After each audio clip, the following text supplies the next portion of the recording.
हम अपने डेली जीवन में कुछ ना कुछ परिवर्तन देखते हैं। हम अपने डेली जीवन में देखते हैं कि भाई भोजन हमने जो खाया वो पच गया है, या हम जो सांस ले रहे हैं उस सांस में से अंदर से जब हम सांस छोड़ते हैं तो हमें गर्म हवा निकल रही है।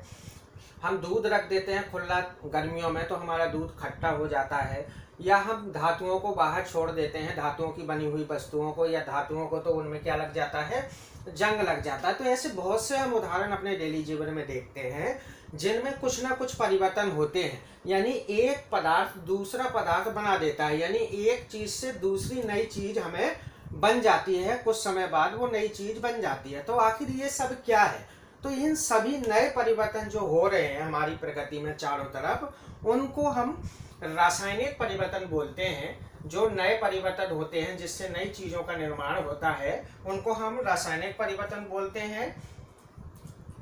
आपने पीछे देखा है रासायनिक परिवर्तन, और यही जो रासायनिक परिवर्तन हम अपने चारों ओर जोड़ते हैं, देखते हैं, या जो इन सब का जोड़ आता है जिनको हम डेली लाइफ में देखते हैं, इन्हीं रासायनिक परिवर्तनों का ही दूसरा नाम क्या है? रासायनिक समीकरण या रासायनिक अभिक्रियाएं। तो ये जो रासायनिक चेंजेज आप अपने चारों ओर देखते हैं, रासायनिक यानी केमिकल जो चेंजेज हैं आपके चारों तरफ, इन्हीं को हम क्या बोलते हैं? रासायनिक अभिक्रियाएं बोलते हैं। कारण क्या है? कारण ये है कि इसमें क्या होता है, एक पदार्थ होता है, एक पदार्थ जब किसी दूसरे पदार्थ से अभिक्रिया करता है तो अभिक्रिया करके एक नया पदार्थ बना देता है। यानी इस पदार्थ के जो गुण हैं और इस पदार्थ के जो गुण हैं वो अब अलग अलग गुण नहीं दिखाई देते हैं, बल्कि कुछ एक नए गुण उसमें प्रवेश कर जाते हैं। इसी को हम कहते हैं क्या? रासायनिक परिवर्तन। और ये जो परिवर्तन हम चारों तरफ देखते हैं एक अभिक्रिया के रूप में, जिसमें एक पदार्थ दूसरे पदार्थ से मिलकर के एक नया पदार्थ बना रहा है, उसी को हम क्या बोलते हैं? रासायनिक अभिक्रियाएं। और इन्हीं रासायनिक अभिक्रियाओं को हम किसमें? या तो संकेतों में, जिसमें CO2 जिनको आप संकेत बोलते हैं, सिंबल बोलते हैं, चिन्ह बोलते हैं, इनमें लिख के दिखा देना, या शब्दों में लिख के दिखा देना। शब्दों का मतलब क्या है? जैसे ये C है, C को हम क्या बोलते हैं? कार्बन। O2 है आपका, इसको हम ऑक्सीजन बोलते हैं। और क्या बना क्या है इससे? CO2, जिसको हम कार्बन डाइऑक्साइड बोलते हैं। तो ये हमने क्या करा है? हमने इनको शब्दों में लिख दिया, तो इसको हम शब्द समीकरण कहते हैं। तो जाहिर सी बात है आपने अब जान लिया है कि भाई जो रासायनिक परिवर्तन है उनको ही रासायनिक समीकरण बोलते हैं, और इन्हीं रासायनिक अभिक्रिया बोलते हैं। और इन्हीं रासायनिक अभिक्रियाओं को हम दो तरह से दिखाते हैं। एक तो संकेतों से यानी सिंबल से दिखाते हैं, तो इनको संकेत समीकरण कहते हैं, और जब इनको शब्दों में दिखाते हैं तो इनको शब्द समीकरण कहते हैं। तो दो तरह से हम इनको दिखाते हैं। अब हम रासायनिक अभिक्रिया, अगला क्वेश्चन आता है कि हम रासायनिक अभिक्रियाएं आखिर पढ़ते क्यों हैं, हमें इनकी आवश्यकता क्यों है। तो अब क्वेश्चन आता है कि हम रासायनिक समीकरण आखिर पढ़ते क्यों हैं, या रासायनिक अभिक्रिया क्यों पढ़ते हैं। तो आपने देखा जब कार्बन को O2 से मिलाया, यानी जब कार्बन से यानी कोयले से ऑक्सीजन की अभिक्रिया हुई तो हमारे पास CO2 मिला। तो अब हमने क्वेश्चन पूछा है कि आखिर भाई हम रासायनिक अभिक्रियाएं क्यों पढ़ते हैं। तो रासायनिक अभिक्रिया पढ़ने के बहुत सारे महत्व हैं। पहला तो ये कि हमें ये पता चल जाता है कि जो ये पदार्थ है, आपको ये अच्छे से पता होगा, ये दोनों को हम क्या कहते हैं? अभिकारक बोलते हैं। अभिकारक कौन होते हैं? जो दो तत्व या यौगिक आपस में मिलते हैं, तत्व या यौगिक आपस में मिलते हैं और जो एक नया पदार्थ बनाते हैं, उसको हम क्या बोलते हैं? उत्पाद। यानी ये आपके दोनों अभिकारक हैं और CO2 आपका क्या है? उत्पाद है। तो अगर रासायनिक अभिक्रिया की हम परिभाषा पढ़ें तो रासायनिक अभिक्रिया की परिभाषा ये है कि जब दो या दो से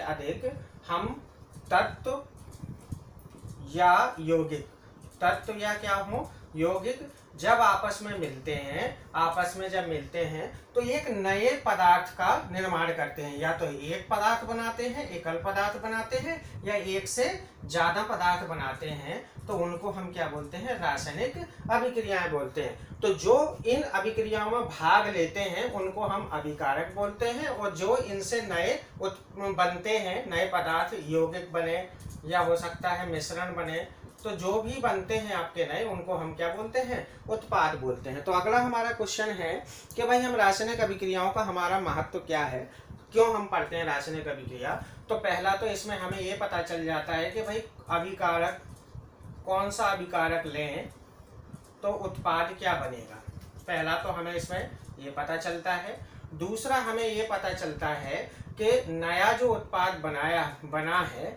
वो नया उत्पाद में क्या संगठन है, यानी नया उत्पाद किन किन पदार्थों से या किन किन तत्वों से या किन किन कणों से मिलकर के बना हुआ है, ये हमें पता चल जाता है। ठीक है, नया जो उत्पाद बनेगा वो नया उत्पाद क्या होगा, यौगिक होगा या मिश्रण होगा, ये हमें पता चल जाता है। तीसरा, नए उत्पाद में ऊष्मा निकल रही है या ऊष्मा दी जा रही है, ऊष्मा निकल रही है या ऊष्मा उसके अंदर दी गई है, ये हमें पता चल जाता है। जो उत्पाद बन रहा है वो विद्युत का और ताप का यानी ऊष्मा का सुचालक है या कुचालक है, ये हमें पता चल जाता है। जो नया उत्पाद बनता है उसका रंग कैसा है, ये हमें पता चल जाता है। जो नया उत्पाद बन रहा है उसका तापमान कैसा रहेगा, टेम्परेचर कैसा रहेगा, ये हमें पता चल जाता है। जो नया उत्पाद बन रहा है उसकी अवस्था कैसी होगी, अवस्था यानी वो लिक्विड होगा, द्रव होगा, गैस होगा, ये हमें पता चल जाता है। उस अगला हमें ये पता चलता है कि उसमें कितने अणु होंगे, उसमें कितने परमाणु होंगे। तो कहने का मतलब इन रासायनिक अभिक्रियाओं से हमें बहुत सी चीज़ों का ज्ञान हो जाता है, इसलिए हम रासायनिक अभिक्रियाओं को पढ़ते हैं। अब रासायनिक अभिक्रियाओं के हम देखते हैं कि आखिर रासायनिक अभिक्रिया हम कब कहेंगे कि किसी पदार्थ में रासायनिक अभिक्रिया हुई है या नहीं हुई है, ये हम देखते हैं अगले में कि रासायनिक अभिक्रिया कैसे होती है, उनमें क्या क्या परिवर्तन होते हैं।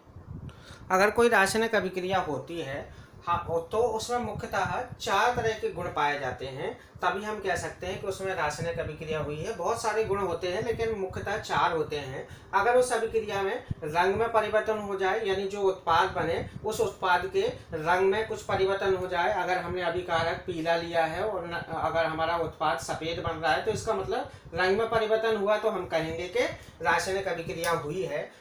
अगर हम दूसरा क्या है, अगर तापमान में परिवर्तन हो, यानी यहाँ जो पदार्थ लिए थे उनमें कोई भी तापमान नहीं था, जब दूसरा उत्पाद बना तो उसका तापमान या तो बढ़ गया या तापमान क्या हो गया, डाउन हो गया, तब हम कहेंगे कि रासायनिक अभिक्रिया हुई है। अब तीसरा क्या है, रासायनिक अभिक्रिया कई बार होती हैं तो कई बार उनमें गैस निकलती है, ऊष्मा निकलती है, और कई बार उनको स्टार्ट करने के लिए ऊष्मा दी जाती है। जैसे आप देखेंगे जब आप चूना को पानी में बुझाते हैं, जब चूना को पानी में बुझाया जाता है, कैल्शियम ऑक्साइड को जब आप पानी में डालते हैं तो पानी में डालने से क्या होता है, इसमें कैल्शियम हाइड्रोक्साइड बनता है, कैल्शियम हाइड्रोक्साइड बनता है और प्लस में ऊष्मा निकलती है, यानी उसमें से ऊष्मा बाहर निकली है, तो हम इसको बोलते हैं कि रासायनिक अभिक्रिया हुई है। और कई सारी ऐसी अभिक्रियाएं होती हैं जिनको आपको आरंभ करने के लिए ऊष्मा देना पड़ता है, तो जब हम ऊष्मा देते हैं तब भी हम कहेंगे कि उसमें क्या है,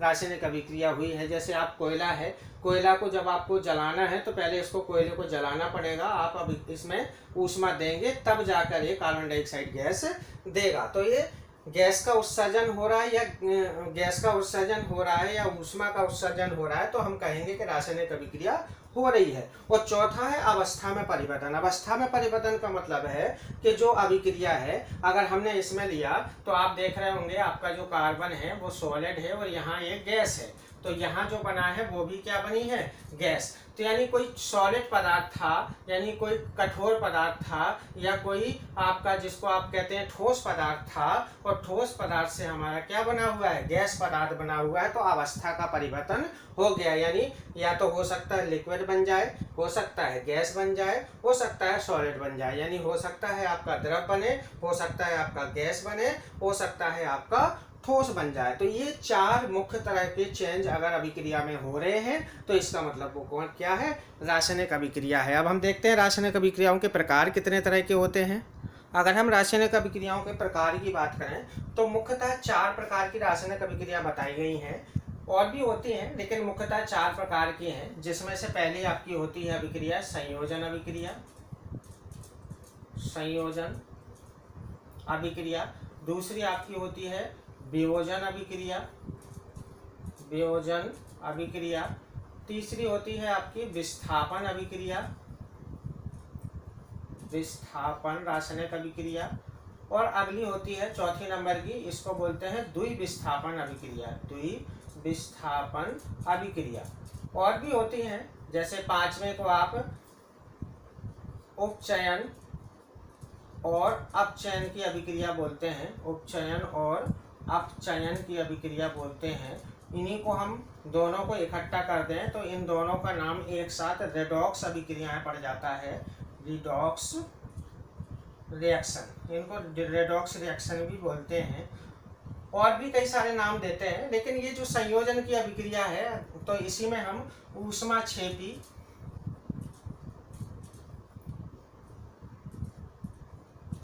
ऊष्माक्षेपी और ऊष्मा शोषी अभिक्रिया भी बोलते हैं।